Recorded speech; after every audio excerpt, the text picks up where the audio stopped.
Welcome back to EmRatThich channel, the best place to learn table tennis.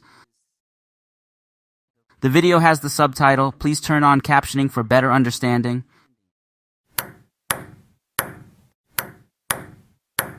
Zhang Jike Master Class Lesson 11, How to Have a Good Serve. Why learning to serve is very important. The tutorial is explained by Zhang Jike, Grand Slam player in table tennis, translated by Coach EmRatThich. Tutorial with voiceover of Coach EmRatThich. If you love the video, give me a thumb up, thank you very much. Hello everyone, welcome to my table tennis course, translated by Coach EmRatThich. So what we need to learn in this lesson is serving.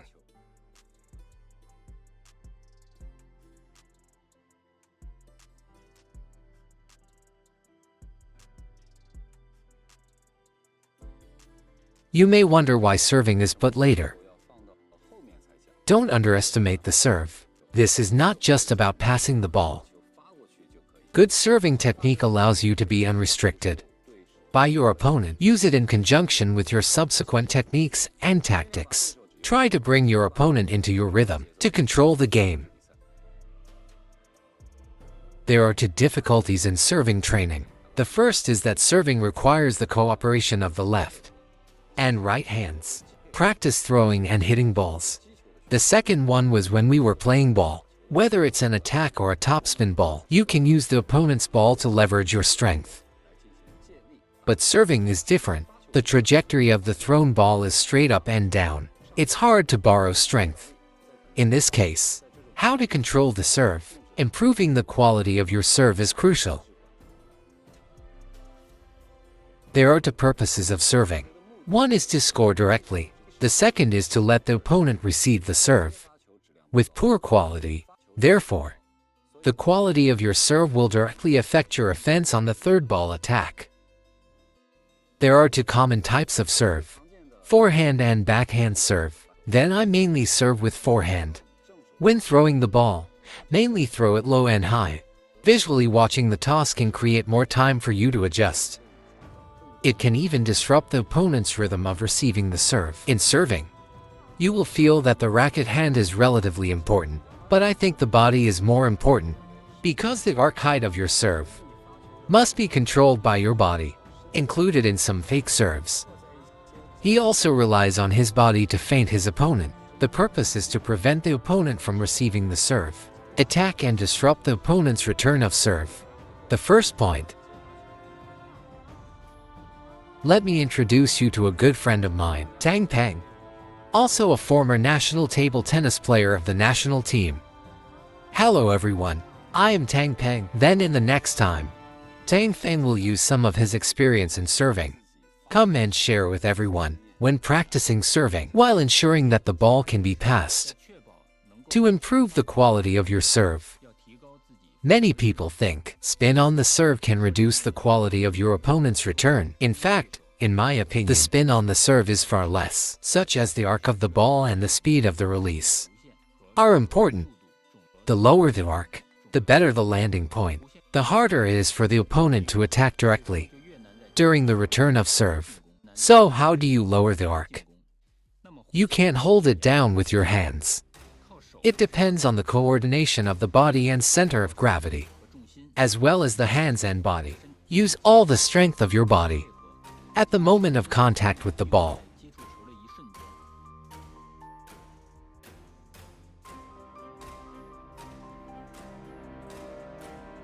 You can see elite table tennis players serving the ball.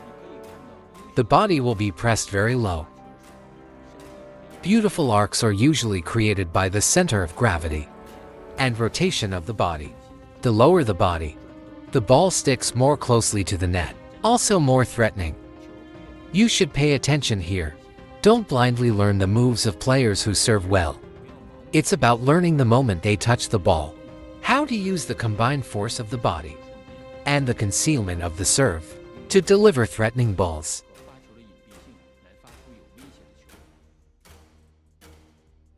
When the ball is released, the first is the countertop that falls on your side. Please carefully observe this landing point. This is also called the first landing point. This point is very important when practicing long and short serves. Speed is more important when serving long balls. When serving short balls, placement is more important.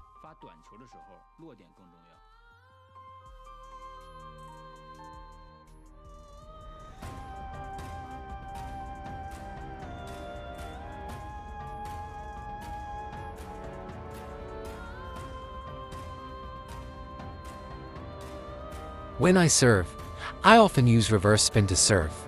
This may be because of my playing style and technical characteristics. Counterspin serve. It will allow me to do better in subsequent connections. More comfortable. Switch to different serves according to the opponent's situation and tactical needs. When I serve counterspin, I will also make some slight adjustments when holding the shot. The grip is relatively loose. Friction from inside to outside at the moment of contact with the ball. In addition to physical strength, my thumb and index finger will also exert greater force. In this way, I feel that whether it is controlled by my wrist or my fingers, will appear more comfortable, easy to close. When you repeat an action over and over again, your opponents will also slowly get to know you.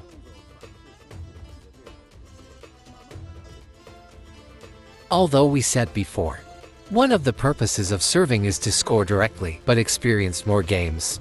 Your opponents will also do more research on you. From my experience, the main purpose of serving, or is it to reduce the first quality of the opponent's return of serve, same action, even if my opponent guesses that I am going to serve with counterspin, but I can't guess where the ball will land, it will still have a good effect. So the important thing is to try not to let the opponent guess where your serve will land. This requires you to practice serving regularly.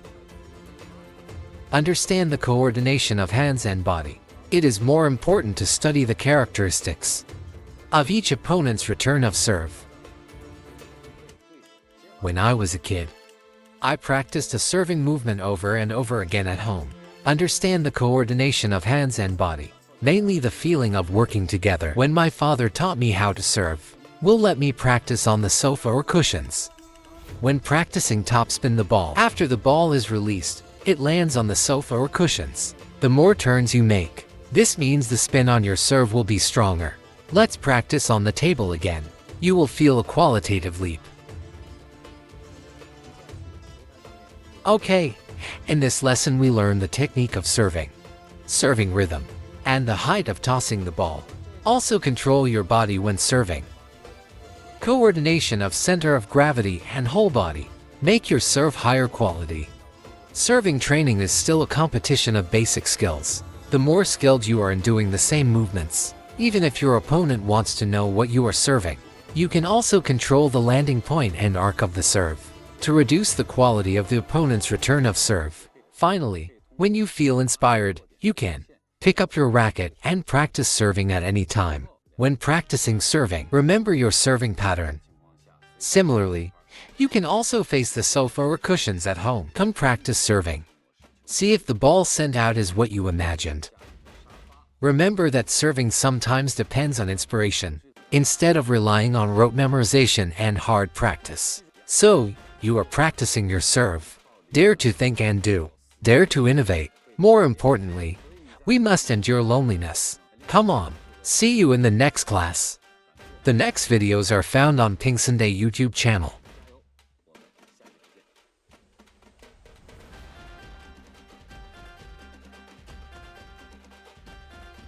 大家好，欢迎你们来到我的乒乓球课程。那这一讲我们要学习的是发球。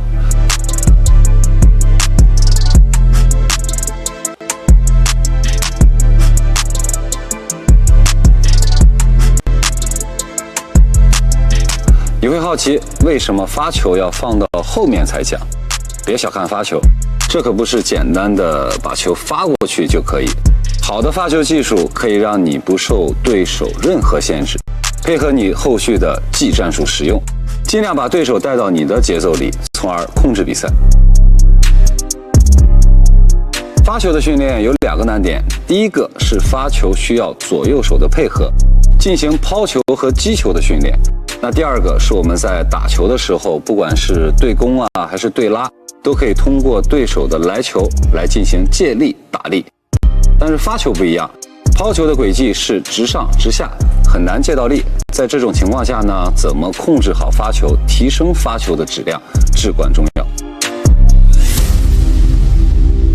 那发球的目的有两种，一是直接得分，二是让对手接发球质量不高。所以发球的好坏会直接影响到你第三板的进攻。发球常见的分为两种，正手和反手发球。那我主要以正手发球为主，在抛球的时候以低抛和高抛为主。直观的看，高抛球可以为你创造更多的调整时间，甚至可以打乱对方接发球的节奏。在发球里面，你会觉得持拍手相对比较重要，但是我认为身体更重要，因为你发球的弧线高低是要靠身体去控制的，包括在一些假动作的发球当中，也是靠身体去虚晃对手，目的是不让对手在接发球时抢攻和破坏对手的接发球第一点。下面给大家介绍一位我的好朋友，也是前国家队的乒乓球国手唐鹏。大家好，我是唐鹏。那接下来的时间里，唐鹏会把自己发球上面的一些经验来跟大家一起分享。练习发球时，在确保能够把球发过去的情况下，要提高自己发球的质量。很多人认为发球的旋转能够降低对手接发球的质量，其实在我看来，发球的旋转远远不如球的弧线和出手的速度重要。弧线越低，落点越好，对方就越难在接发球中直接进攻。那么弧线是怎么压低的？靠手是压不住的，要靠身体和重心，以及手和身体的配合，将全身的合力用在接触球的一瞬间。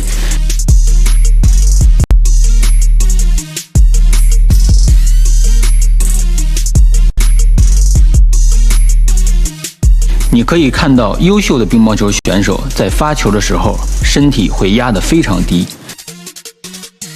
漂亮的弧线通常是靠身体的重心和转动来制造，身体越低，球越能贴网，也更具威胁。在这里，你要注意，不要盲目学习发球好的选手的动作，而是要学习他们接触球的瞬间，如何运用身体的合力和发球的隐蔽性来发出有威胁的球。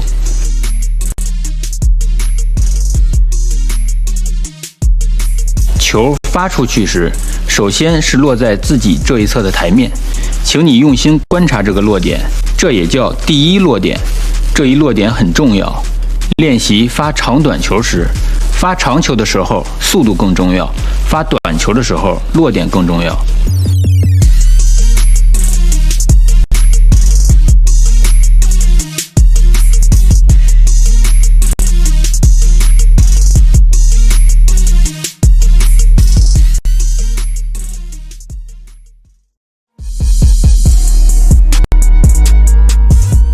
我在发球的时候常常会采用逆旋转发球，这可能是因为我的打法风格和技术特点。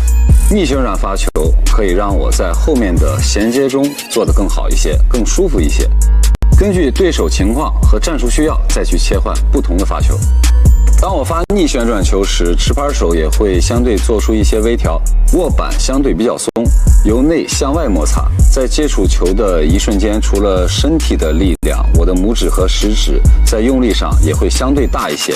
这样我感觉无论是在手腕还是手指的控制当中，都会显得比较自如，容易合上力。当你一个动作反复重复，你的对手也会慢慢的了解你。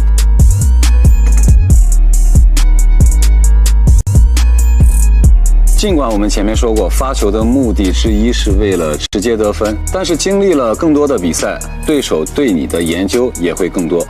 以我的经验来看，发球的主要目的还是为了降低对手接发球的第一质量。同一个动作，哪怕对手猜出我要用逆旋转发球，但是猜不出球的落点，依然会起到很好的效果。所以重要的是尽量不让对方猜出你发球的弱点。这就需要你在平常不断的练习发球的过程中，体会手和身体的配合。更重要的是研究每一位对手接发球的特点。我小的时候在家里反复练习一个发球动作，体会手和身体的配合，主要是合力的感觉。当时我父亲教我练发球的时候，会让我对着沙发或者垫子进行练习。在练习摩擦球的时候，球发出去以后，落在沙发上或者垫子上旋转的圈数越多，说明你发球的旋转就会越强。再去球台上练，会感受到质的飞跃。好了，这一讲我们学习了发球的技术、发球的节奏，还有抛球的高低。同时在发球时要控制好你的身体重心和全身的协调性，让你的发球有更高的质量。发球的训练仍然是基本功的比拼，同样的动作越熟练，哪怕对手要知道你发什么球，也可以通过控制发球的落点和弧线来降低对手接发球的质量。最后，你可以在有灵感的情况下，随时拿起球拍练习发球。练习发球的时候，记住属于你的发球模式。同样，你也可以对着家里的沙发或者垫子来练习发球，看看发出去的球是不是跟你想象的一样。记住，发球有的时候是靠灵感，而不是靠死记硬背的苦练。所以你在练习发球的过程当中，要敢想、敢做、敢创新，更要耐得住寂寞。加油！我们下节课见。 Read more about table tennis on my blog, PingSunday.com. Get free ebook and coaching advices. See you in the next video.